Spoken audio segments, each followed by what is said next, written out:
لو جاي بحر اسكندرية ما تنساش تيجي المكان ده اللي هيوديك لعالم تاني خالص.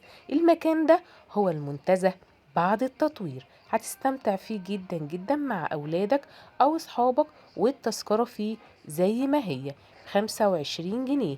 إنما باركنج العربية بقى ب50 جنيه، وعربية الجولف للفرد الواحد 20 جنيه. تعالوا واستمتعوا بجو اسكندرية في الشتاء ولا أروع. موجودة فين حديقة المنتزه؟ موجودة في المنظرة. لو أي حد عايز يروح المكان ده سهل جدا في اسكندرية.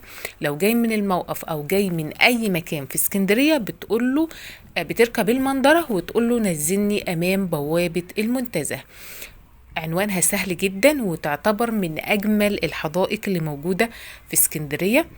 المنتزه جميلة جدا بعد التطوير، وما زال العمل قائم فيها لغاية الآن. فيها بحيرات صناعية زي ما حضراتكم شايفين، وفيها التاريخ، فيها قصور قديمة جدا حصل فيها تطوير برضو.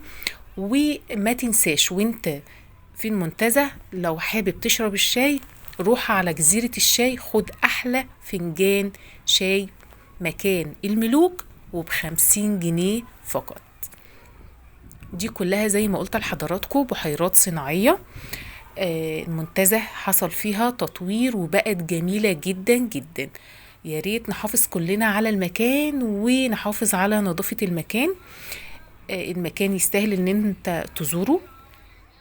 في ناس كتيرة جدا اعترضت التطوير وفي ناس كتيرة جدا مع التطوير. قولنا بقى في الكومنتات انت مع تطوير المنتزه ولا مع المنتزه القديمة.